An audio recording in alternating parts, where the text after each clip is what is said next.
Chega, minha gente, 11 horas e 45 minutos, na hora certa. Nosso compromisso é assim, a missão cumprida. Hoje é sábado, 14 de março. Já já o Brasil entra em festa, comemorando aí essas expectativas para o Oscar. Nós vamos falar sobre isso no N1 de hoje, mas agora eu faço uma coisa que eu gosto demais de fazer nos nossos telejornais. Abrir a janela da nossa capital pernambucana para você. O Recife aí é bonito demais, céu com algumas nuvens, não tá chovendo agora, choveu aquele pouquinho de madrugada, chuvinha fraca, de acordo com os meteorologistas. Se chover, só vai cair aquela chuvinha mais pro meio da tarde, fim da tarde, mas tá quente, viu? 29 graus agora na capital e na região metropolitana. Agora imagem aí diferente, você tá vendo aí duas pontes centenárias importantes para nossa capital. A primeira aqui na imagem, Ponte Princesa Isabel. A de lá é a Ponte Duarte Coelho, famosa Ponte do Galo.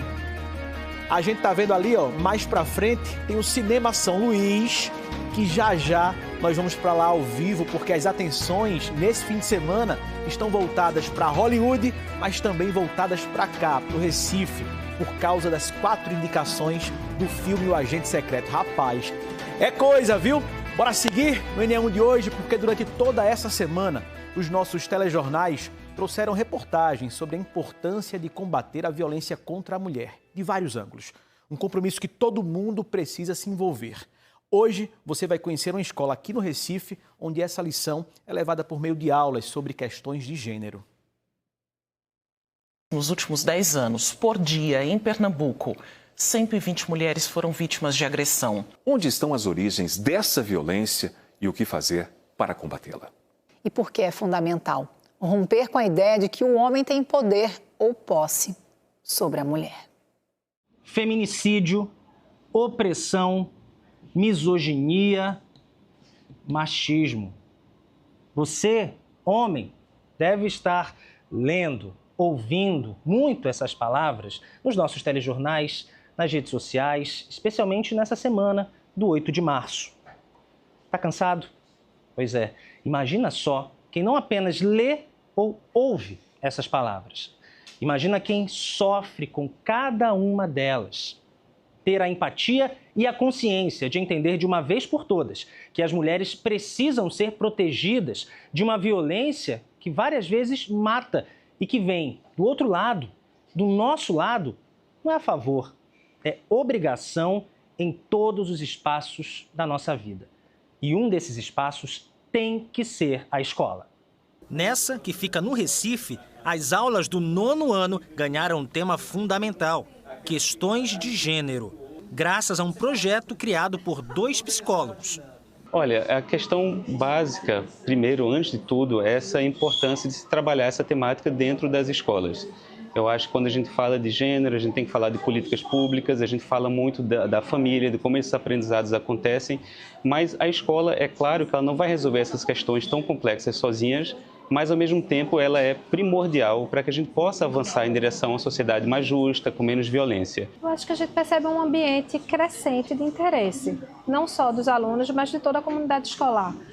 O projeto vai ganhando corpo, as pessoas vão sabendo que a gente está nas turmas conversando, a gente também tem momentos, é importante dizer, com as famílias, com a equipe escolar, e isso vai amplificando, né, a nossa reflexão. Passe a mão no cabelo do seu par. Se a pessoa não quer, não faz, não é? Vamos lá. Lembrem de só fazer o que vocês se sentem confortável e que o outro ou outra se sente confortável também. Os encontros são marcados por conversas e por dinâmicas de grupo. Essa fez os jovens refletirem sobre os limites do corpo de cada mulher.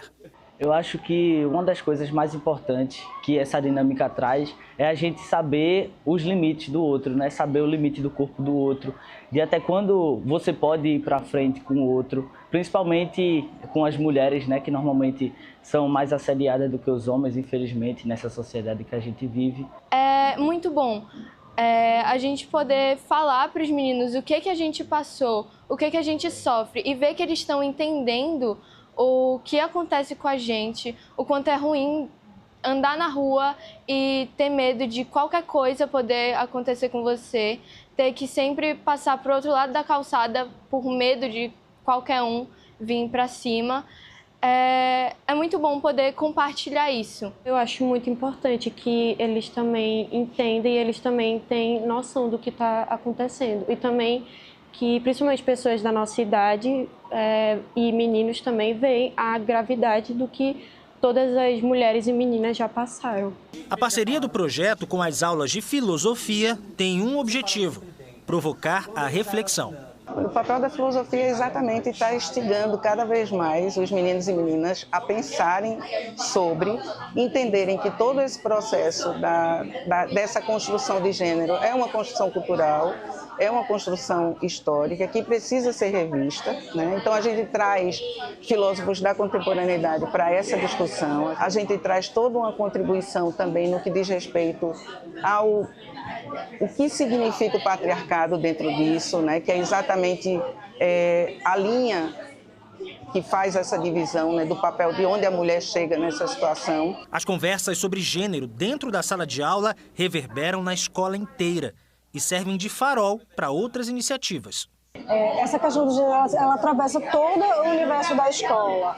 Na composição da equipe, mulheres em lugares de liderança, homens em lugares de cuidado. Então, tem algumas coisas que passam pela escolha de onde os nossos corpos vão ocupar. Eu penso que a escola tem um papel fundamental, assim como também a família é necessária. A escola tem um lugar vital, porque é onde as primeiras relações do mundo se ensinam, né? Edna e Daniel, os criadores do projeto, são amigos e pais de alunos. É a conexão de dois atores fundamentais nesse debate: a escola e a família. Eu tenho 3 meninos e Edna tem 2 meninos. Então, assim, essa trajetória da gente pensar como é que a gente pensa gênero, como é que a gente pensa isso dentro de casa, em todos os ambientes, e como é que a gente leva essa discussão.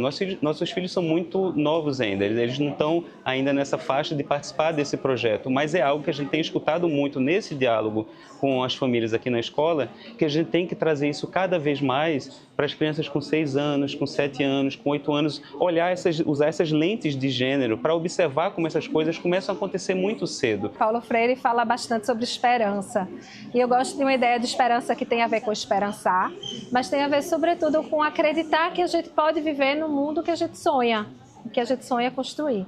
Então a gente pode construir esse mundo, a gente pode viver nesse mundo.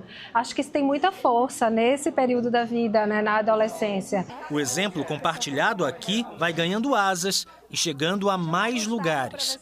No fim de abril, os psicólogos que fazem parte de um grupo de pesquisa da Universidade Federal de Pernambuco vão apresentar o projeto em um evento no México. Mas nem é preciso ir tão longe para perceber que a boa semente do respeito foi plantada nesses jovens.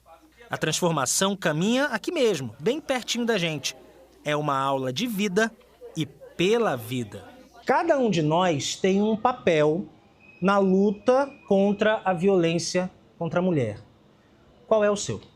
Sempre que for fazer alguma coisa, pedir permissão. Também piadas que podem prejudicar a visão das mulheres, as piadas machistas. E sempre nunca fazer ou compactuar.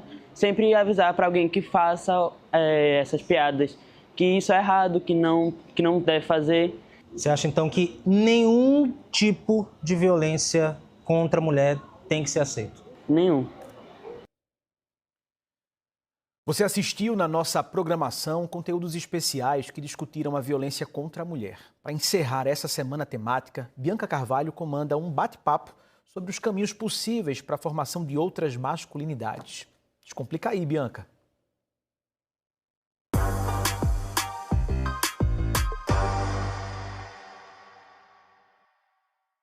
Oi, gente, tudo bem? Depois de uma semana inteira, em todos os nossos telejornais, trabalhando esse assunto da mulher, da violência contra a mulher e como a gente precisa combater isso, a gente aqui no Descomplica não podia ficar de fora dessa discussão. Então, a gente vai entrar de cabeça nesse assunto também. E durante essa semana, a gente percebeu vários pontos de vista tentando explicar o que está acontecendo com a gente enquanto sociedade, que coisa horrorosa é essa que a gente está vendo. A gente convidou Jorge Lira, ele é psicólogo, ele é professor da Universidade Federal e ele é coordenador de um grupo de estudos em gênero e masculinidades, no plural, masculinidades. E aí, primeiro, seja muito bem-vindo a esse espaço, Jorge. Eu queria tanto que a gente pudesse coroar essa semana de tanta discussão importante aqui, trazendo o teu argumento, que é um argumento muito potente, a começar pelo departamento que você coordena, masculinidades no plural. Começa dizendo para a gente o que é masculinidade e por que não existe somente uma.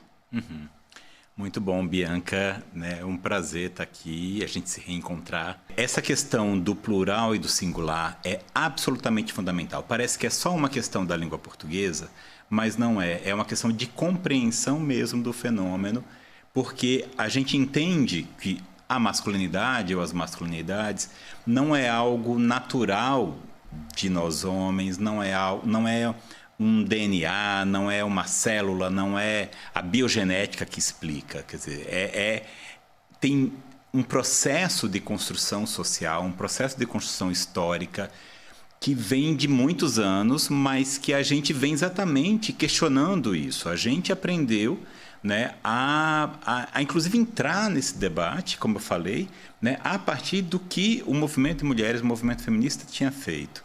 Né? E aí poder exatamente fazer um questionamento sobre o machismo, um questionamento sobre o patriarcado, que muitas vezes reduz a como se tivesse um único tipo de homem.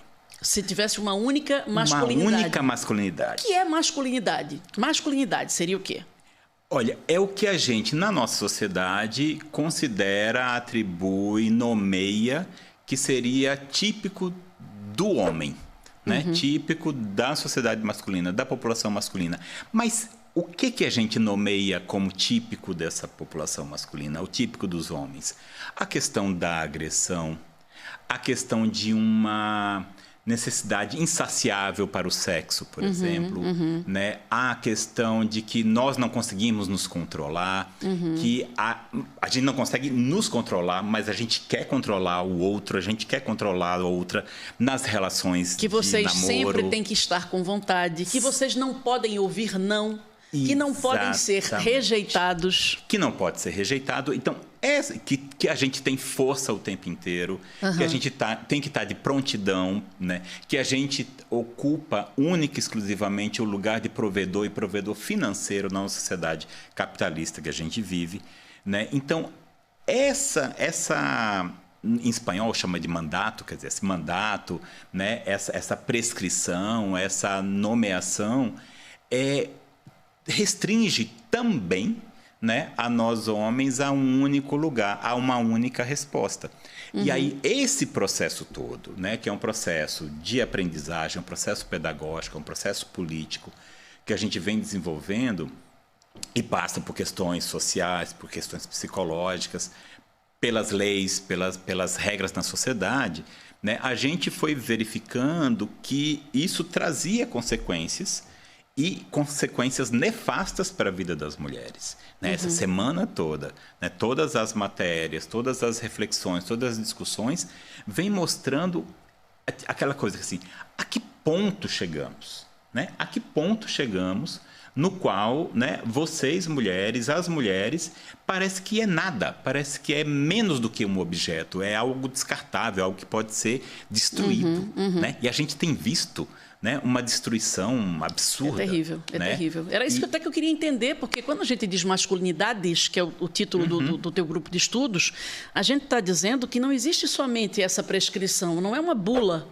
Exatamente. Onde tem aquela fórmula de ser homem isso, aquilo, aquilo outro. São masculinidades no plural. Um plural muito importante que eu queria até que você dissesse por quê. Quando você fala aí dessa violência toda que a gente tem sofrendo, que a gente vem sofrendo, a gente, mulher, o que danado foi ensinado e por vocês aprendido na masculinidade que vai tão de encontro ao feminino? Por que essa masculinidade precisa destruir e bater de frente com aquilo que é feminino? Por que tanto ódio? Por que tanto poder sobre a mulher? A gente entende essas questões, né, pensando, primeiro, né, que não é algo da ordem da natureza, né, mas que a gente foi ensinado, a gente aprendeu desta maneira, agora aprendeu em função da cultura machista que a gente vive ainda na nossa sociedade, da cultura patriarcal que a gente vive na sociedade e que muitas vezes, por exemplo, atribui ao Nordeste, atribui à zona rural, mas isso não acontece só na zona rural, não acontece só... A gente está vendo o tempo todo isso, quer dizer, isso não está acontecendo só na zona rural, isso não está acontecendo só no Nordeste, quer dizer, a gente tem exemplos, seja, né, do Brasil inteiro, do Sul e Sudeste. De fora do Brasil até. De fora do Brasil.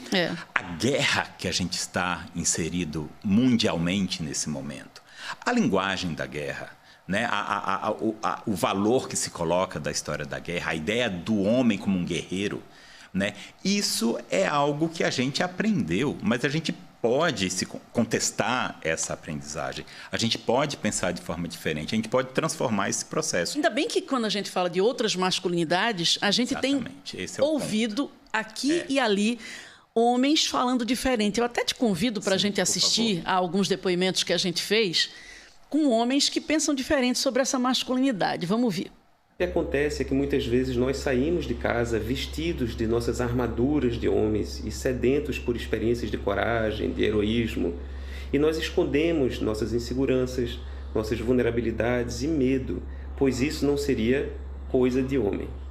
Nos cercamos de outros homens e até subimos montanhas com eles, mas não conseguimos conversar e demonstrar o que estamos sentindo para nossas parceiras, para nossos filhos, para nossas filhas. Enfim, performamos o papel de homem que aprendemos, ao invés de sermos o homem que precisamos e que desejamos ser. Aridez e dureza atreladas à masculinidade, elas não têm feito bem nem para os homens, muito menos para as mulheres e para as crianças ao seu redor.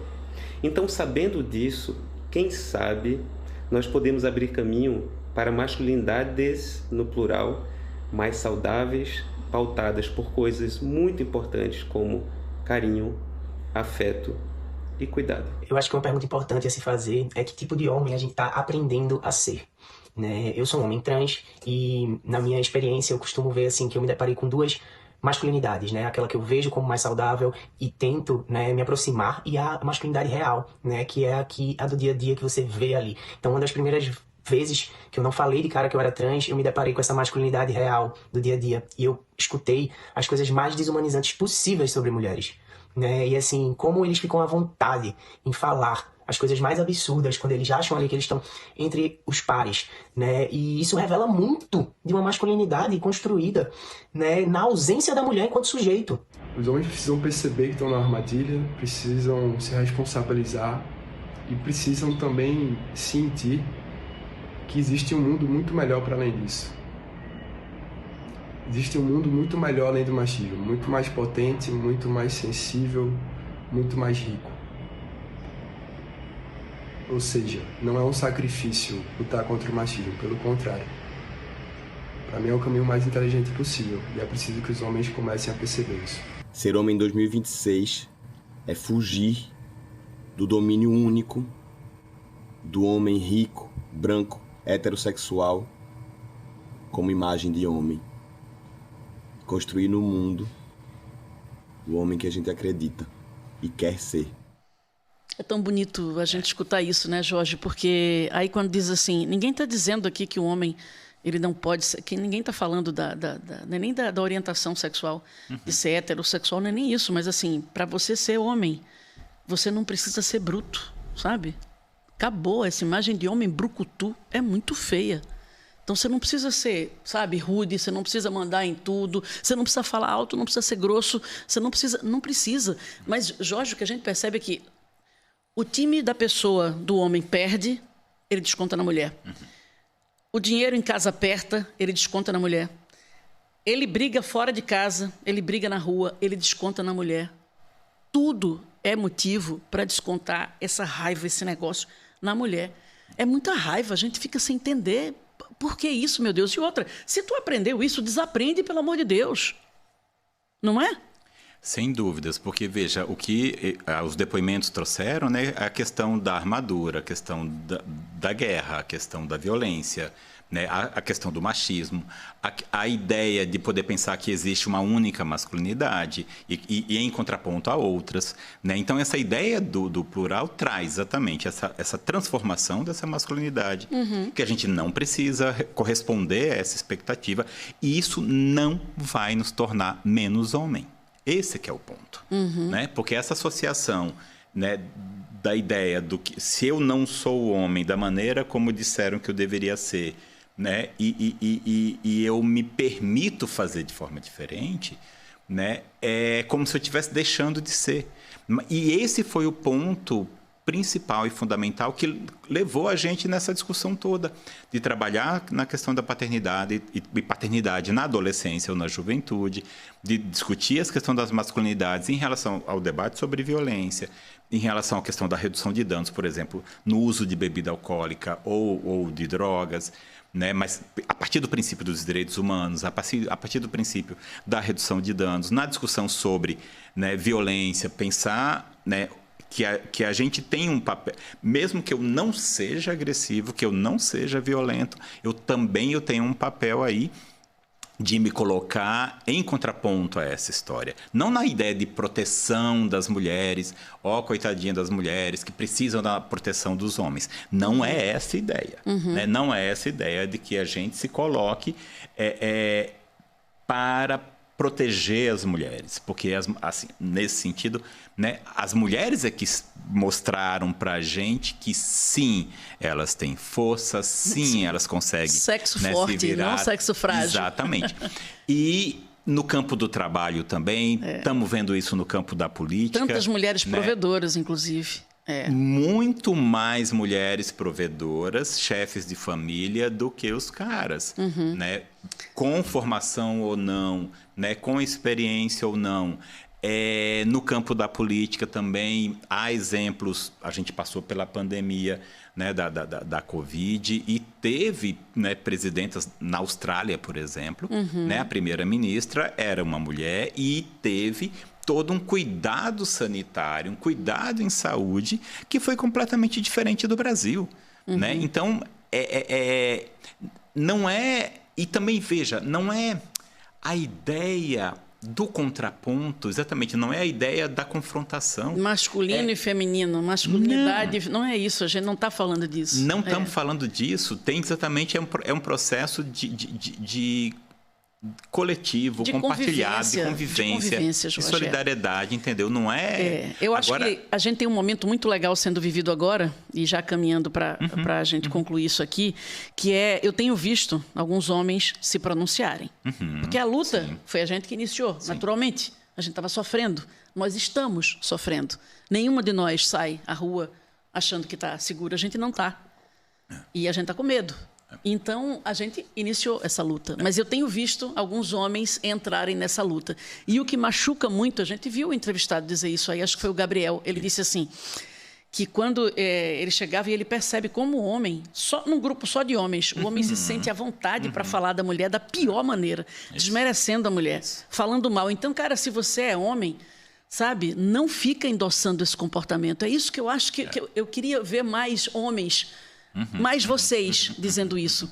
Eu não compartilho conversa que desmerece a mulher. Eu não acho graça em piada misógina que é contra a mulher. Eu não acho bonito um cara brigando. Bom, eu não brigo com a minha mulher, mas eu deixo ele, eu não faço nada se ele briga com a mulher desse jeito na minha frente. Eu fico, não fique calado. É isso que eu estou querendo ver, é isso que a gente, mulher, precisa de vocês, homens. A gente precisa ver que os homens também não só não fazem, mas também não apoiam. Nem com silêncio, nem com a risada, nem com nada. É isso, precisa e é absolutamente urgente, é para ontem esse levante que você chamou a atenção. Esse levante também da parte da gente para não ser conivente com esse processo. A gente já fez ações com as torcidas do Sport, do Santa Cruz, do Náutico aqui em Pernambuco. Ação no estádio, faixa dos homens pelo fim da violência contra as mulheres no estádio de futebol. Isso é muito importante.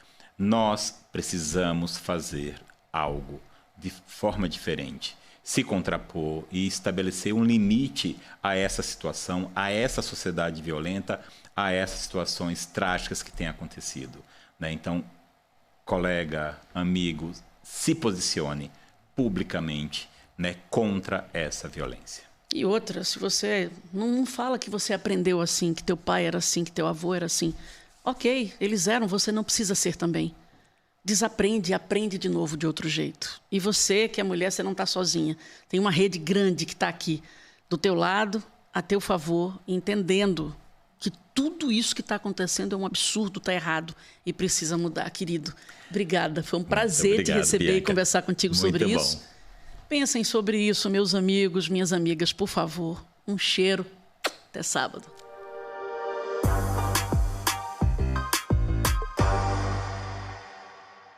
Nós falamos com autoridades e especialistas, ouvimos também parentes de mulheres que perderam a vida por causa dessa violência toda. Depoimentos duros, cheios de saudade, cheios de ausências que nunca curam.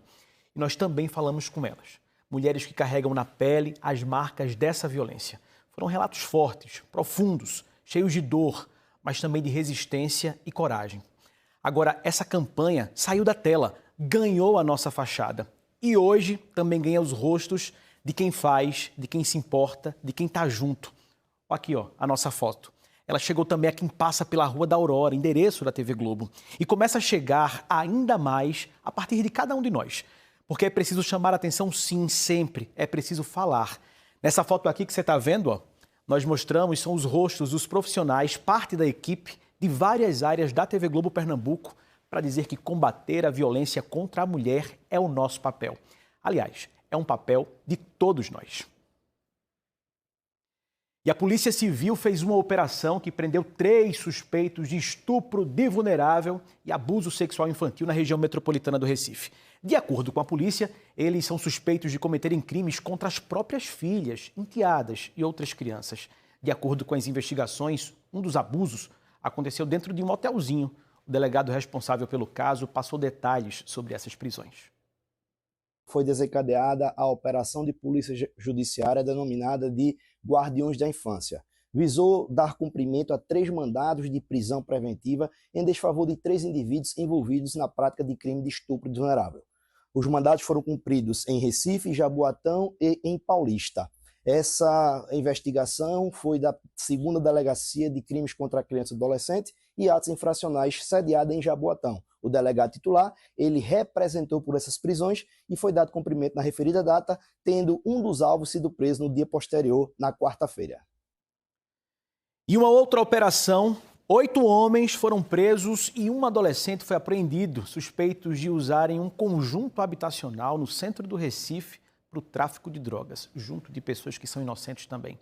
Os crimes aconteciam em um conjunto de prédios na Travessa do Gusmão, no bairro de São José, região central daqui do Recife. Os suspeitos, de acordo com a polícia, usavam apartamentos e áreas em comum do condomínio para traficar drogas. O delegado, também responsável por esse caso, passou detalhes sobre a investigação que ocorreu nessas prisões. O Departamento de Narcotráfico, DENARC, através da 2ª Delegacia de Polícia de Repressão ao Narcotráfico, com apoio operacional do 16º Batalhão da Polícia Militar, deflagrou a operação de polícia judiciária denominada Casa Matas. Durante a deflagração, diversos mandados de busca, apreensão e de prisão foram cumpridos, sendo 9 de busca e apreensão e 4 de prisões cumpridos durante a deflagração da operação. Diversos objetos ilícitos foram apreendidos, dentre eles arma de fogo e entorpecentes. As investigações que se iniciaram há 5 meses, com a deflagração dessa primeira fase da operação, continuarão no combate ao narcotráfico na região. Infelizmente, a gente ainda segue com notícias policiais aqui no NE1 de hoje. Dessa vez, um guarda municipal foi baleado durante uma discussão com um colega em Moreno, na região metropolitana aqui do Recife. O incidente aconteceu ontem dentro da sede da Guarda Civil do município. De acordo com as investigações preliminares, os 2 agentes tiveram um desentendimento e um deles acabou sendo atingido por um disparo de arma de fogo. A vítima foi identificada como Marcelo Lins Azevedo, de 49 anos de idade, e ainda não sabe o motivo dessa discussão. Marcelo foi socorrido por colegas, levados para uma unidade de saúde lá em Moreno mesmo, onde recebeu os primeiros atendimentos. Em seguida, ele precisou ser transferido para cá, para o Hospital da Restauração aqui no Recife. O suspeito, que também é guarda municipal e tem 46 anos, foi detido por outros agentes e encaminhado para a delegacia da cidade. A Guarda Civil Municipal do município de Moreno disse que está colaborando com as investigações. A Polícia Civil afirma que prendeu o suspeito do crime, em flagrante, e ele vai responder por tentativa de homicídio e porte ilegal de arma de fogo. Agora, minha gente, a gente fala sobre um incêndio que atingiu uma loja dentro do shopping Recife, no bairro de Boa Viagem, na zona sul daqui da capital. O fogo começou de madrugada e deixou 6 pessoas feridas. Imagens feitas dentro do shopping mostram uma grande quantidade de fumaça e os estragos causados pelo incêndio. Esse vídeo mostra como ficou o primeiro piso onde aconteceu o incêndio. É possível ver o local praticamente destruído. O fogo começou na loja de móveis e eletrodomésticos Casas Bahia. 6 pessoas precisaram de atendimento de acordo com o SAMU.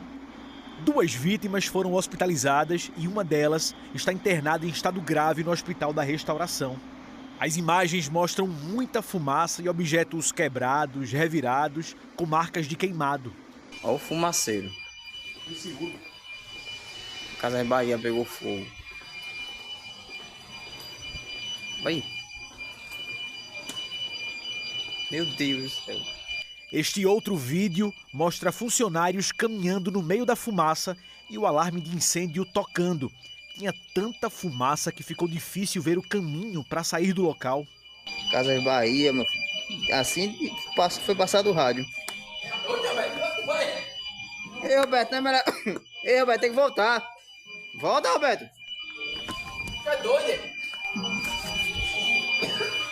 Imagens de uma câmera de segurança registraram o momento em que a fumaça invade a loja Adidas e assusta os funcionários. É possível ver no vídeo a hora, 2h23 da madrugada. A visibilidade não é boa, mas dá para perceber que os trabalhadores protegem o nariz e a boca com as camisas para não inalar a fumaça. Eles caminham desesperados dentro da loja sem saber para onde ir. Outro vídeo mostra também muita fumaça dentro de uma academia de ginástica que funciona no shopping Recife. São 4h53 da manhã, olha como está a academia. O alarme acionado, muita fumaça, catinha de queimado mesmo. Não sei o que foi isso. Tá? Agora está um cheiro de queimado muito forte, bicho. Muito forte mesmo. Eu cheguei agora, estou esperando a ligar chegar. Olha o fumaceiro que tá, bicho. Dá para ouvir bem, né, o alarme, né, de incêndio aí soando alto demais. E pouco antes das 10 da manhã de hoje, o Shopping Recife divulgou nas redes sociais que o estabelecimento permanece fechado durante este sábado. Você acompanha aí imagens ao vivo de Augusto César, o nosso cinegrafista que está lá no shopping, localizado no bairro de Boa Viagem, na zona sul da capital. Ontem, o próprio shopping havia informado que o local ia reabrir normalmente hoje, mas depois voltou atrás dessa decisão. De acordo com o comunicado, a suspensão foi mantida para seguir o trabalho de limpeza das áreas que foram atingidas por tanto fogo, né, pelas fumaças, visando o conforto e a segurança dos clientes. Milhares de pessoas passam pelo shopping todo fim de semana, né? Sexta e sábado, um dos dias mais movimentados para o comércio. O shopping, a expectativa é que o Shopping Recife retome as atividades amanhã. O local deve passar por uma nova perícia hoje à tarde. O shopping tem 450 lojas e tem mais de 3 mil funcionários. É um dos mais antigos daqui da capital. Em torno de 60 mil pessoas circulam pelo shopping todos os dias. 6 pessoas precisaram de atendimento médico, foram levadas para o Hospital da Restauração. Essas informações foram de acordo com o SAMU. 4 já foram liberadas e as informações que nós temos ainda hoje é que 2 permanecem internadas, uma delas em estado grave. Nós entramos em contato com a assessoria de imprensa do Hospital da Restauração, mas nós não conseguimos até agora atualizar o estado de saúde dessa pessoa. Para outras informações, continua acompanhando a gente, imagens ao vivo. Augusto César está no shopping, bem diferente de um dia de sábado normal hoje, né? Nas comemorações também do dia do comércio, do dia do comerciário, né? Muita gente aí, ó, É Dia do Consumidor, então hoje era esperado aí muitas pessoas no shopping, mas agora está super parado, não tem ninguém porque permanece fechado. Dá para ver aí, por essa imagem ao vivo de Augusto César, aquela fita, né, que mostra a interdição. E a gente vai passando as informações, né? Esse movimento aí que vocês estão vendo são funcionários que foram chamados para poder fazer a limpeza da área, organizar as lojas, para que amanhã volte o trabalho normal das pessoas. Volto a dizer, viu? Sexta e sábado, dias de grande movimento no shopping. E com relação à vítima que está em estado grave, a gente vai continuar ainda em comunicação com a assessoria de imprensa do Hospital da Restauração, também conversando com a assessoria de imprensa do Shopping Recife, para a gente atualizar essas informações. A todo momento, nós vamos passar informações nos nossos canais, nas nossas redes sociais e outras informações mais detalhadas sobre esse caso você acompanha à noite no NE2. E agora nós temos imagens que impressionam de um acidente que aconteceu no município de Lajedo, no agreste do estado. Dá só uma olhada, um caminhão, minha gente, carregado de bagaço, derrubou o teto de um poste, derrubou o teto de um posto de combustíveis localizado na BR-423. Essas imagens foram enviadas para a Globo e mostram o acidente que aconteceu na madrugada de ontem. Pelos vídeos, dá para ver que a estrutura metálica do posto cedeu completamente. Nós não conseguimos confirmar se o posto de gasolina estava funcionando no momento em que a coberta desabou, mas, felizmente, ninguém ficou ferido. A área foi isolada para que os reparos fossem realizados e as autoridades de trânsito da Prefeitura de Lajedo estiveram no local. Esse posto aí que a gente viu nas imagens fica às margens da BR-423, bem no entroncamento com a PE 170. O Procon Recife autuou outros 10 postos de combustíveis por causa do aumento injustificado dos preços. No total, agora, 32 estabelecimentos foram fiscalizados na capital desde a última quarta-feira. Essa notícia está no G1 Pernambuco. Você acessa também uma reportagem completa apontando a câmera do seu celular para o QR Code que aparece aí na tela da sua televisão. De acordo com o Procon, as fiscalizações começaram depois que os consumidores daqui da capital relataram ajustes abusivos. Em alguns postos, a equipe encontrou sim o litro da gasolina comum a R$ 7,78. O Sindicombustíveis disse que, apesar de a Petrobras não ter reajustado os valores, o aumento foi praticado diretamente pelas distribuidoras. O Procon disse que os postos notificados têm um prazo de 3 dias úteis para apresentar defesa. Depois da análise das justificativas, caso sejam comprovadas as irregularidades, os estabelecimentos poderão sofrer sanções ou multas com base no Código de Defesa do Consumidor. Lembrando que esse número aí é do Procon Recife, mas o Procon estadual também realizou fiscalizações e autuou cerca de 40 postos de combustíveis na região metropolitana e também aqui na capital. E vale lembrar também que no meio dessa confusão toda, de guerra mesmo distante, esses reflexos caem aqui direto na nossa bomba de combustíveis. E durante essa articulação que o governo federal também tenta fazer para aliviar esse preço, aí a Petrobras ontem anunciou que hoje vai subir aí em 38 centavos o preço do litro do diesel. Aí essa conta não vai fechar porque o governo federal esperava aí aliviar o bolso do consumidor em 64 centavos. Na verdade, vai ficar pouco mais de 26 centavos nessa negociação para dar um respiro, um alívio em quem tem automóveis, carros, né, a óleo diesel. A gente segue o NE1 de hoje, infelizmente, com uma notícia também triste. Morreu ontem, aqui na capital, a jornalista Leda Rivas, aos 80 anos. Leda sofreu um infarto fulminante na casa de um dos parentes e faleceu antes de ser socorrida. A jornalista atuou por mais de 2 décadas no Diário de Pernambuco e teve uma trajetória também ligada a Gilberto Freire e a Mauro Mota. O corpo de Leda Rivas foi enterrado há pouco no cemitério Parque das Flores, aqui no Recife. Em Olinda, moradores de uma rua no bairro de Ouro Preto não aguentam mais conviver com mau cheiro na porta de casa e com a incidência de moscas, muitas moscas. Há 4 meses, eles enfrentam um problema que já virou rotina e sofrimento, e eu acompanhei essa história bem de perto.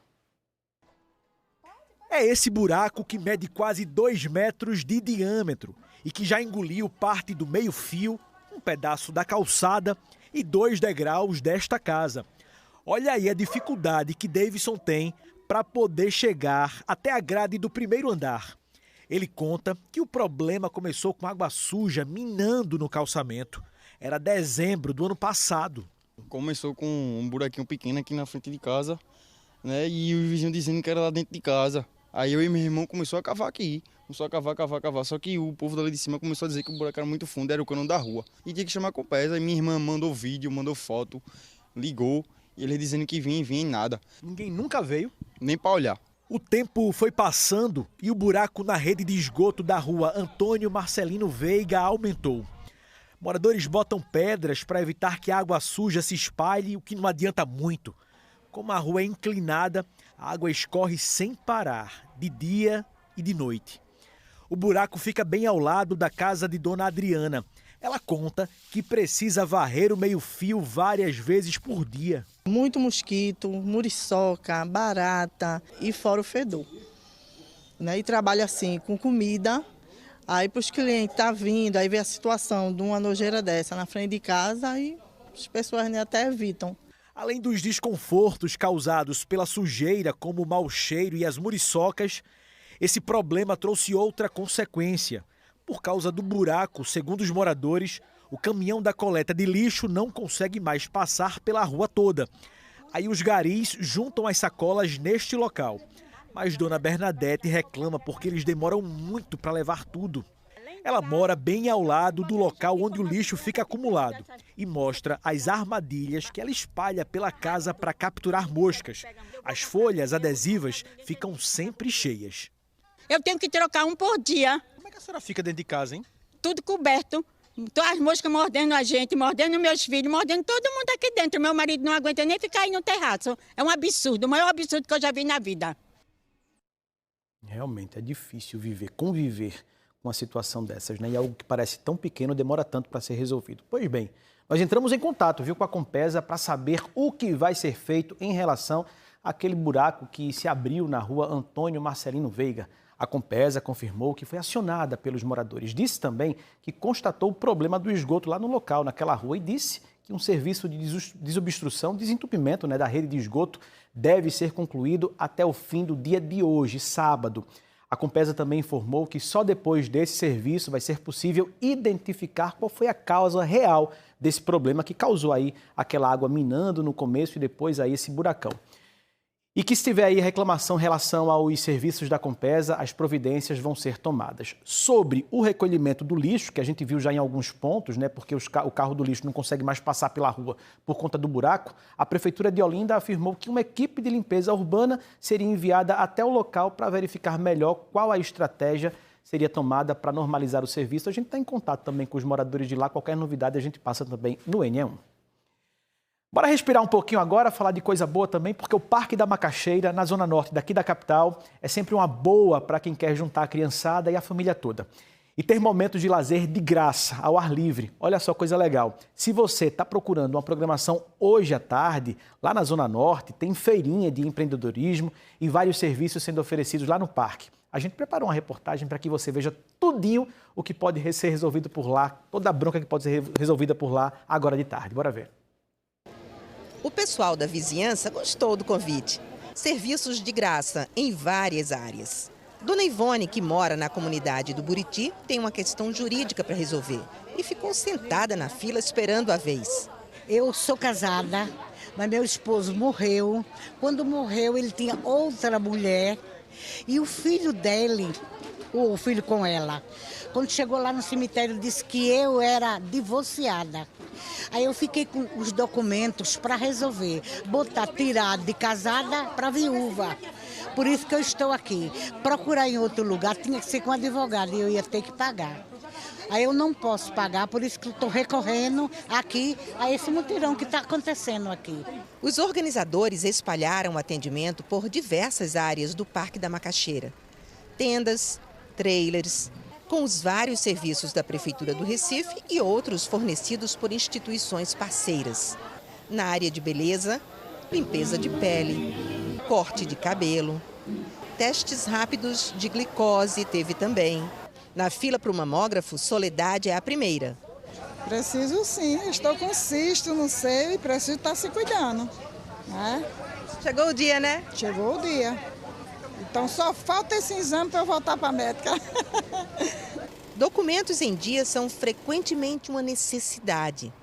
Aqui a gente está oferecendo serviço de identidade, né? Tirar de identidade primeira e segunda via, certidões, nascimento, casamento e óbito, o Conecta Recife, o Gov e o Veidoso. Risoneide veio aproveitar.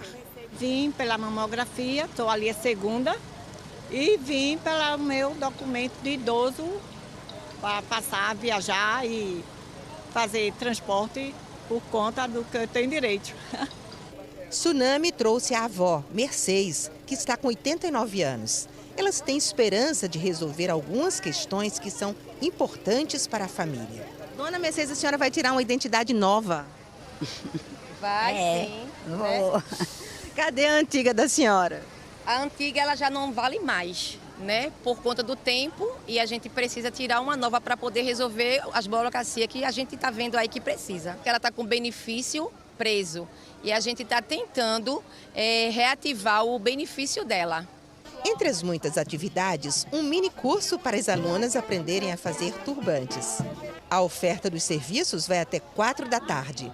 Até lá, as pequenas empreendedoras que trouxeram seus produtos esperam ter vendido tudinho. Eu espero que venda muita coisa, né? Várias oportunidades que a gente tem. Isso é mais uma, né? E a gente tem que empreender, é isso aí. É acordar cedo, é no dia a dia, é ir lá, é botar nas feirinhas, é botar em quiosque, é ter loja colaborativa que ajuda a gente. E isso é uma grande oportunidade que a gente tem. Bora reforçar para você, o Viva Social está no Parque da Macaxeira até as 4 horas da tarde de hoje. Todo mundo pode ir. A seguir, aqui no NE1, a movimentação no Cinema São Luís. Ó, imagens ao vivo de lá agora. Teve distribuição de ingressos para quem quiser assistir o cinema. A premiação do Oscar amanhã, viu? O Agente Secreto concorre a 4 categorias e já a gente volta falando tudo sobre essa expectativa do Brasil. Tá ali, ó, no letreiro, o Agente Secreto. É Pernambuco no Oscar. Agora, 12h32. Até já.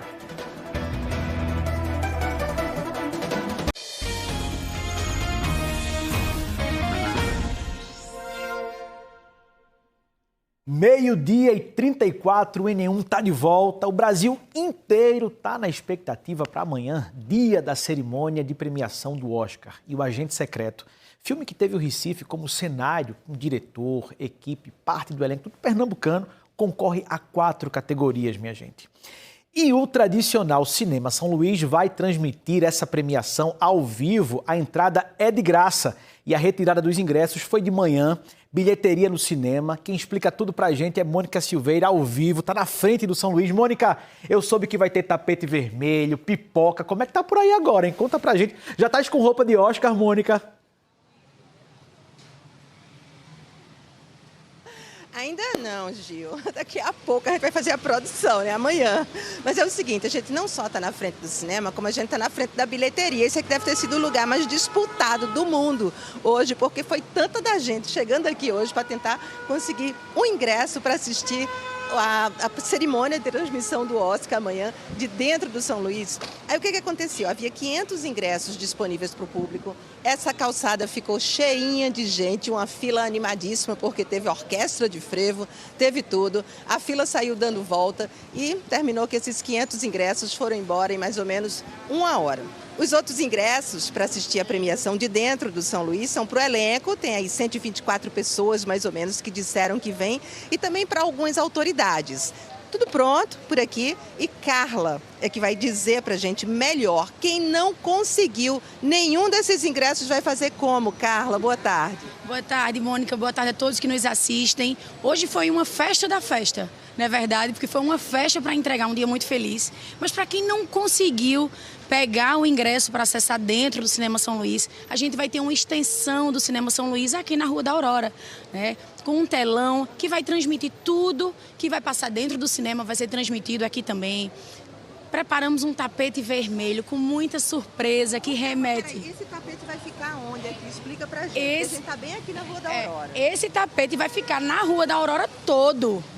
né? Aqui é Pernambuco no Oscar, no formato pernambucano, com muito frevo, né? Junto com a pitombeira, junto com os bonecos gigantes. A gente vai ter aqui áreas com a própria perna cabeluda, que a gente vai fazer todo um mistério. Tem muita coisa bacana e tem coisa que eu vou deixar para quem vai vir ver e viver esse dia. Então já estou entendendo que é o seguinte, quem não conseguiu o ingresso para entrar também não vai sofrer muito não, porque vai ter muita coisa aqui do lado de fora. Carla, viu, eu estava vendo que... Vamos vir mais para cá um pouquinho? Eu estava vendo que entraram aqui agora diversos estudantes, eles vêm de uma escola de Itapissuma e eles vieram conhecer o Cinema São Luís, porque agora esse cinema é o centro das atenções. Então pode-se fazer isso também, visitar? Sim, o cinema ele sempre está aberto para visitação. Então aqui, para além das sessões, a gente recebe escolas, né, coletivos para vir fazer toda a visitação com a equipe do São Luís aqui diariamente, semanalmente, na verdade. Carla, deixa eu te chamar para a gente vir ali, para a gente mostrar uma curiosidade. A gente estava por aqui e apareceu um artesão que trouxe um trabalho que ele fez em homenagem ao agente secreto. Foi Davi Teixeira. Oi, Davi. Por favor, apresente sua obra para a gente. Olha só, Carla. Oi, pessoal. Davi Teixeira na área. Sempre aí, valorizando cada vez mais essa nossa cultura. Eu fiquei, assim, de queixo caído, né? Porque esse filme aí, mostrando o Recife, né? O Agente Secreto. Agradeço demais a Kleber Mendonça como diretor, Wagner Moura. Como ele está aqui, o Wagner Moura, essa homenagem aí, o Agente Secreto. Aqui, uma réplica aqui, ó, do Agente Secreto. Pessoal, vamos torcer para que esse Oscar chegue na mão da gente, tá certo? Peraí, Davi, porque Davi fez outra coisa, Juliano. Aqui, ele fez aqui um cordel chamado A Perna Secreta dos anos 70. 70. Quando eu tinha uns 9, 10 anos de idade, eu moro ali perto da Guabiraba e eu ficava com medo, todas as crianças, né? Não precisa nem a mãe chamar, dizer assim, a perna cabeluda está por aí, a gente brincava dentro de casa e ainda fechava as portas, com medo da perna cabeluda. A perna cabeluda nem imaginava que ela ia virar uma artista de cinema. Agora vamos... Obrigada, viu, Davi? Parabéns pelo que você fez. Vamos entrar aqui um pouquinho, Melissa? Vai ter algumas presenças aqui amanhã, além das pessoas, lógico. Então já tem o orelhão que já está aqui esperando para quem quiser chegar e tirar foto, vai ter isso. E o que mais vai ter por aqui de objeto, de presença cênica, Carla? Na verdade, a gente preparou os veículos da cena, né? O Fusca amarelo, os veículos que aparecem no filme. A gente também fez a rua lateral como um frevo, com máscaras de carnaval, né, com muita filipeta, enfim, os orelhões não vão estar só aqui dentro, vão estar na rua também. Ah, vai ter mais orelhão na rua? Vai ter mais orelhão na rua. A perna cabeluda, como eu disse, a gente está preparando um cenário para ela bem real. Eu acho que muita gente vai sair daqui vivendo, tô no filme, tô no Oscar, onde é que eu tô? É isso, assim, a gente entende que a valorização, né? O governo do estado de Pernambuco quer valorizar isso e entendendo o quanto isso tem crescido. O audiovisual pernambucano está vivendo um momento incrível. Acho que vale a pena a gente lembrar também que algumas ruas vão estar interditadas. A Rua da Aurora nem se fala, né? E essas ruazinhas laterais aqui também. Então, quem está pensando em vir para as bandas de cá, é melhor evitar, ou quer dizer, não é evitar de vir, né? Para a gente vir e curtir. Mas as pessoas não devem trazer seu carro ou tentar dirigir por aqui. Carla, amanhã a partir de que horas? A partir das 18h30. E quem quiser maior conforto, traga sua cadeira de praia, sua canga. Vai ser permitido sentar no tapete vermelho e curtir, comemorar com a gente até o fim, porque a gente traz os 4. Opa! Essa festa está prometendo muito, Juliano. É isso. Agora a gente volta aí com você no estúdio. Valeu, Mônica Silveira. Obrigado também à nossa entrevistada. O Cinema São Luís é bonito demais mesmo, né, Mônica? A gente parece que entra, né, nessa história toda, esse Brasil de 1970, né, onde foi contado o filme Agente Secreto. Valeu demais. Estou doido para ver a movimentação por aí já já. Obrigado, Mônica. Boa tarde para vocês. Inaugurado em 1950 e com quase 1000 lugares, São Luís é um dos cinemas de rua mais bonitos do Brasil. É o cinema de rua mais antigo em funcionamento também do país. A gente está vendo aí, ó, imagens dele, né, por dentro, cada detalhe dele, cada cantinho. Tudo isso foi pensado para presentear o visitante com uma perfeita experiência de som e também de imagem. E esse luxo todo que você está vendo aí, ó, é todo nosso. Fica às margens do Capibaribe, o principal rio da cidade, na esquina de uma das pontes mais famosas do Recife, a Duarte Coelho. Se fosse uma pessoa, o São Luís seria um senhor de 74 anos. Marcou gerações. Isso aqui desde pequeno, né? Sempre admirei, passava com meu pai aqui na cidade. E hoje em dia estou vendo aqui, marcando agora um dia para vir para cá, para prestigiar de perto. Tem um saborzinho de saudade, né? Um sabor de saudade, um sabor quando a gente... Não existia nada digital, então era aquela surpresa. O design dele é antigo, é uma coisa que relembra o passado. É como se o cinema ativasse as melhores lembranças. O orelhão usado pelo personagem de Wagner Moura no filme O Agente Secreto era uma das formas de comunicação da época. Hoje é uma peça de divulgação no hall de entrada do São Luís. Divide espaço com um mural pintado pelo pintor vanguardista Lula Cardoso Aires. Comprava aquele rolo de ficha e saía ligando para os amigos e primeiro que chegasse, alô, ligava um para o outro para saber ter uma ideia mais ou menos de se eles já saíram e estão a caminho. Inaugurado em 1952, é considerado um dos mais emblemáticos cinemas de rua do Brasil. Na pandemia, o letreiro analógico anunciou uma mensagem de esperança. Já passou por várias reformas ao longo dos anos. A de agora vai deixá-lo mais moderno e acessível.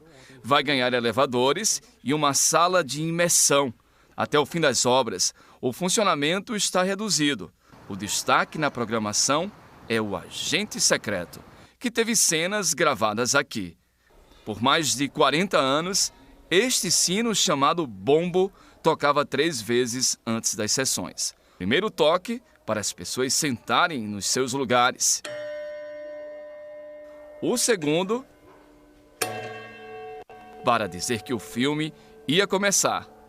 O terceiro, que as luzes iam se apagar. O bombo não está mais em uso, mas as cortinas ainda se abrem para a exibição dos filmes.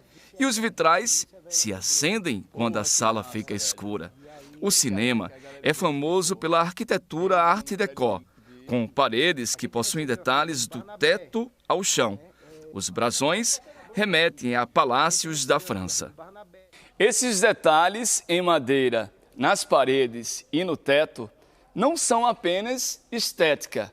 Tudo aqui foi construído pensando na acústica do filme. Inclusive ali, ó, o fosso em madeira inspirado na boca de um violão. Aqui o fosso, que era onde tinha o trio, o quarteto, o quinteto de música, que eles entravam por baixo, fazia a música e saía sem chamar atenção, porque a estrela principal era o filme, não era o músico. Quando eles tocavam aqui, o som se propaga de uma forma lá para trás. Agora a gente está conversando relativamente baixo. Se alguém estiver lá, vai escutar o que a gente está conversando. O São Luís é uma máquina do tempo.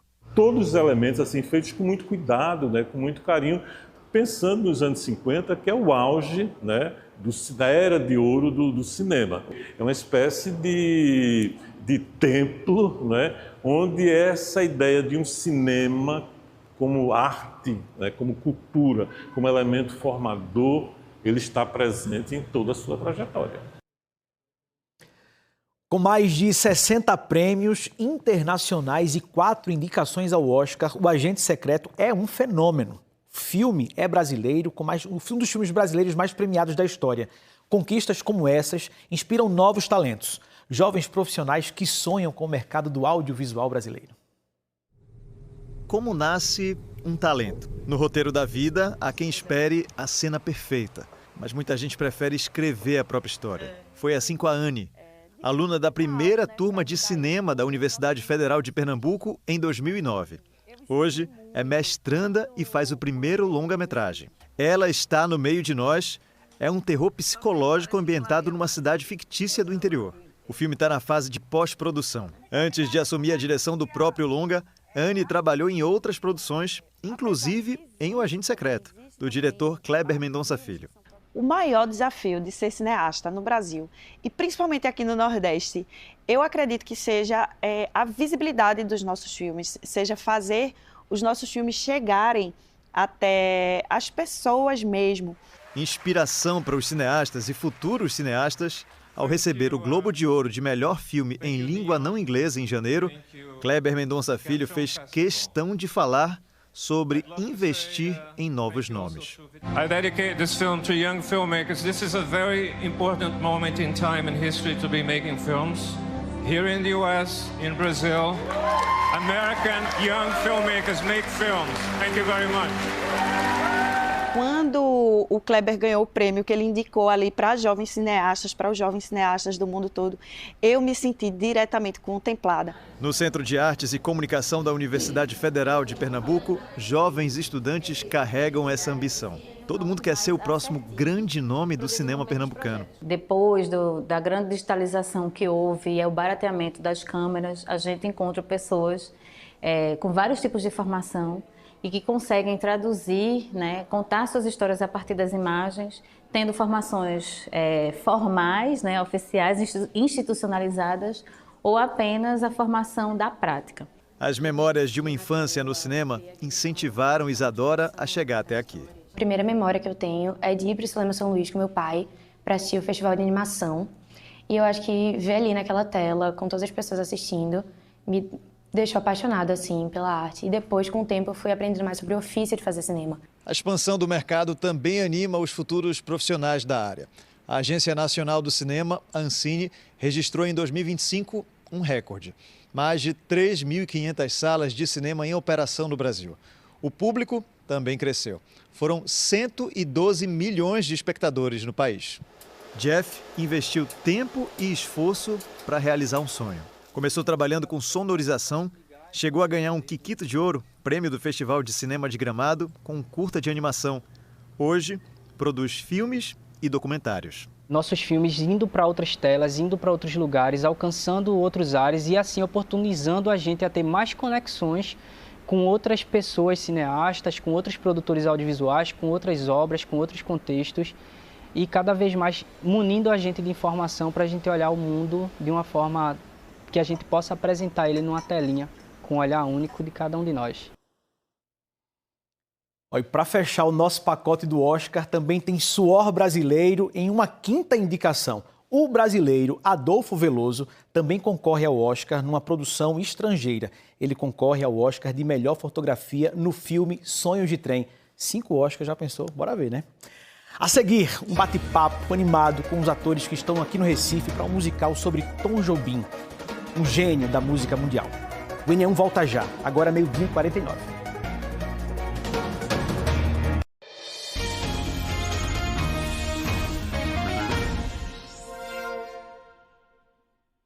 Agora, 12h52, o N1 está de volta para falar sobre poesia, música e um gênio brasileiro em cena. Tom Jobim, o musical, chega ao Teatro Guararapes e eu converso agora com Elton e Leopoldo Pacheco, que fazem parte. Por favor, vamos aqui para a sala do N1. Elton, eu fiquei confuso no sobrenome. Nome e sobrenome, por favor. Você vê Elton Towers, meu Deus do céu. Inglês? Inglês. Bem-vindo. Leopoldo Pacheco, que já tem um xodó aqui com o Pernambuco. Sim. Também. Por favor, vamos conversar aqui um pouquinho na sala do N1, fiquem à vontade. Muito obrigado por atenderem aí nosso pedido, nosso convite. Prazer. Mas prazer é nosso, mas minha gente, Tom Jobim e Vinícius de Moraes juntos. O que é que tem nesse musical? Nossa, tem a história completa do nosso maestro Antônio Carlos Jobim, mas também tem a presença de todas essas figuras que acompanharam a jornada da música brasileira, desse nascimento da Bossa Nova, até um pouquinho diante, né? A história começa com o Jobim aos 16 anos, até o final da vida, e todas essas figuras... As parcerias sendo narradas pelo Vinícius de Moraes, então é muito especial. Elton, ele interpreta Tom, isso. Leopoldo faz Vinícius, né? Essa amizade, essa parceria de tantos anos, ela está bem firme no musical? Ela, sem dúvida, é o fio condutor do espetáculo. É essa relação emocional dessas duas personagens que não só conduz o espetáculo, mas traz essa conexão que o público tem, humana, de uma amizade que rendeu não só essa arte brilhante dos dois, mas uma relação fraterna linda. Muito legal, né? Nós temos imagens, inclusive, do espetáculo. A gente vai soltar aí para as pessoas que estão em casa assistirem, se verem um pouco de vocês em cena. Agora, Leopoldo, quando a gente fala sobre Tom Jobim, fala sobre Vinícius, a gente lembra logo dos clássicos. Sim. Clássicos que não são só da MPB, mas clássicos mundiais. Sim. Esses clássicos também estão presentes durante todo o espetáculo? Sim, essas parcerias, inclusive o período em que ele passou em Nova York, mostra ele fazendo shows incríveis em Nova York, com as parcerias que ele teve com grandes músicos. Isso tudo está dentro do espetáculo. E eu acho que tem uma questão da bossa nova que ela está no nosso sangue, no nosso DNA. Né? Foi um período de um Brasil que deu certo. Então, eu acho que tem um reconhecimento quando você assiste o espetáculo da potência que foi esse período. E a gente tem um elenco muito talentoso. Então, assim, todas essas... muita gente, né? Muita gente. Todas essas participações estão lá. E são artistas que realmente... Eu fico muito impressionado até hoje. Eu acho muito bacana quando os espetáculos... Porque são quase biografias. Quando vocês estão caracterizados, emociona? Emociona e a gente recebe, né, um retorno do público realmente acreditar no trabalho de atuação, dessa mímese, da incorporação dessas figuras, né? Temos Jair Rodrigues, nós temos Elza Soares, Vinícius de Moraes, nós temos Frank Sinatra, João Gilberto. E respondendo a sua pergunta, o Thiago de Mendes, nosso diretor musical, ele, conversando com o João Fonseca, o nosso diretor, eles tiveram esse desafio de são tantas músicas conhecidas, são tantos hits, quais que a gente inclui no espetáculo, quais que a gente, infelizmente, às vezes tem que deixar de fora, e o público também manifesta depois para a produção. Poxa, mas podia ter tido mais aquela isso, outra mais canção. aquilo. Eu imagino a dor de cabeça nessa seleção, né? Porque essa dupla rendeu uma dor de cabeça. música incrível. Rendeu muito, né? Rendeu muito. Agora, vocês estão com esse espetáculo numa terra que é bastante musical. Uma terra de nomes também, né, fortes na música popular brasileira. Tem algum gostinho diferente? Tá se apresentando aqui no Recife agora. Para você que já participou também da Paixão de Cristo, de Nova Jerusalém, né? Esteve com a gente. Eu sempre digo que eu não sei o que tem na água de Pernambuco e do Recife, porque eu acho que em todas as áreas, acho que não só na música, né, são artistas muito talentosos. Né? Então, realmente via fazer aqui uma responsabilidade muito grande, porque eu acho que a gente está falando com pessoas que têm a arte potente na alma. Né? O Recife é um lugar o Recife e Pernambuco, que transborda artistas, né? E o Teatro Guararapes é um teatro forte, é um teatro grande, é um teatro potente, né? Elton, e o que é que vocês programaram, o que é que vocês pensaram para segurar o povo do começo até o fim, assim, ó, sem nem piscar os olhos, hein? Bom, sendo um espetáculo de teatro musical, são os números musicais, essa beleza, essa riqueza da música e o trajeto da evolução da música do nosso maestro que eu acho que prende o público de número atrás de número, e também o fato de que estamos vendo uma biografia. Então, a gente não só a gente se desfruta da beleza musical, mas também aprende um pouco sobre a história do Brasil e uma história humana, né, da trajetória do maestro. E tem uma questão do Elton como artista, que ele não só faz o personagem, ele toca, é ele quem toca. Ele canta e ele interpreta. Então, assim, eu acho muito impressionante, é um talento. Tenho um orgulho imenso de estar trabalhando com o Elton e com toda essa equipe do... Mas não só sou eu. O elenco todo tem que tocar, tem que cantar e dançar. Então, olha todo mundo, inclusive, né? Essa parceria agora na vida real, que também se repete com as personagens que vocês estão interpretando. Sim. Minha gente, é só hoje, né? Hoje e amanhã. Hoje e amanhã, 2 sessões. Certo. Qualquer coisa, garanta o seu ingresso. Hoje 2 sessões, amanhã 1. Certo. Teatro Guararapes. Teatro Guararapes. Minha gente, eu não vou deixar. Eu tô com 2 atores aqui importantes. Minha gente, vamos pensar no Oscar. Quantas estatuetas? 5. No mínimo. Obrigado. Tá certo, gente. Muito obrigado. Foi um prazer conversar com vocês. Igualmente, que seja um espetáculo maravilhoso. Aproveitem o Recife. Muito obrigado. Muito obrigado por essa recepção linda. Eu vou seguir aqui, tá certo? Abraço. Bom trabalho. Gente, bora seguir o NE1, porque também tem programação para as crianças agora no fim de semana. É um espetáculo que também está rodando o Brasil, tirando um som, fazendo melodias com coisas bem comuns do dia a dia da gente. Bora conversar com Joab Alves, que já está mostrando aí. Joab, conta pra gente tudo. Tô vendo que é uma caixa d'água, tem também uma panela de aço. Conta pra gente. Não sei nem se é isso mesmo, viu? isso mesmo, Gil. São itens que estão presentes aí no nosso dia a dia. Tem uma panelinha, tem também uma esponja, até um ralador. O espetáculo é conduzido aqui pelos artistas Ronan Gil e também a Sara Brabo Duran. Aqui a cena, né, não tem palco tradicional e traz objetos e sons que surpreendem o público e principalmente a criançada. Bem-vindo aqui, Ronan. Queria que você falasse sobre esse espetáculo, né? Vocês são de Goiás, primeira vez aqui no Recife? Claro, muito obrigado. A gente criou o espetáculo há muito tempo atrás, na França. A gente está agora sediado em Goiás. Esse espetáculo já correu em inúmeras escolas no estado de Goiás e também por todo o Brasil e na França. A gente agora está muito feliz em estar aqui. A gente está, né, nos finais de semana com o espetáculo completo para a comunidade. É um espetáculo aberto, gratuito, e a gente também está fazendo algumas sessões para escolas específicas. A gente fala ao vivo aqui, né, da Caixa Cultural, fica bem na área central do Recife. Queria que você falasse da importância dos pais trazerem aí as crianças para cá hoje. Claro, esse é um espetáculo sensorial e participativo. Então, acima de tudo, ele é um espetáculo feito para as crianças e para a gente se apresentar com elas. Então, as crianças também participam. É um desafio para a gente, mas é sempre tão bom contar com elas no momento da performance. E aí a gente está o mês inteiro na Caixa Cultural e a gente espera muito que os pais tragam, porque é um espetáculo que abre as portas da escuta, da percepção, da sensibilidade e também numa perspectiva de, tocando com elas, talvez elas percebam as coisas que no dia a dia delas já são artísticas, já são musicais, já trazem algo que elas possam criar com os elementos de casa. O que a gente está fazendo é trazer alguns materiais que são do dia a dia para a gente poder fazer música juntos, é o principal. Obrigado aqui pela participação. Vou conversar um pouquinho agora com a Sara. Vou pedir para você continuar a apresentação, porque aqui é bem diferente, né, dos palcos tradicionais, dos teatros. Bem-vinda, Sara. Queria que você falasse sobre como é também ter essa apresentação, ouvir e ver o brilho das crianças. É uma maravilha, e cada apresentação é sempre muito diferente, porque cada criança traz uma coisa diferente. Essa coisa de não ter um palco separado da gente faz que as crianças se acham um espaço também de maravilha que está chegando, e elas entram no palco com a gente, elas tocam com a gente.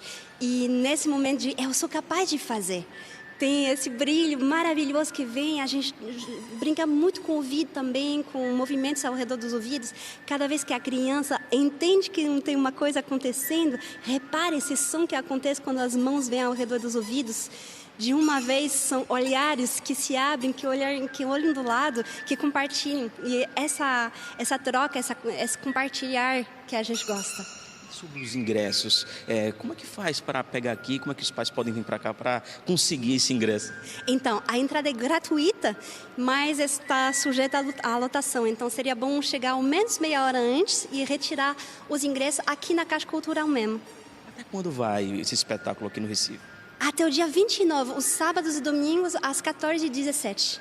Muito obrigado aqui pela participação. Claro, vamos ver mais um pouquinho. Queria que vocês apresentassem mais um pouquinho para dar esse gostinho especial para quem está acompanhando agora o nosso N1. Lembrando que uma hora antes você consegue buscar aqui, pegar o ingresso para acompanhar esse espetáculo.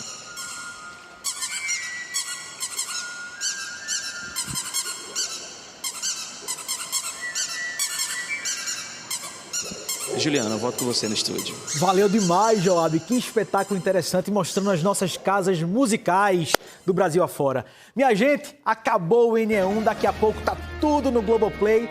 Você vai me encontrar de novo à noite. É dobradinha hoje, viu? No NE2, a gente tá junto de novo agora. Globo Esporte com Sara Porto, com as notícias esportivas pra você. Um abraço, até mais tarde.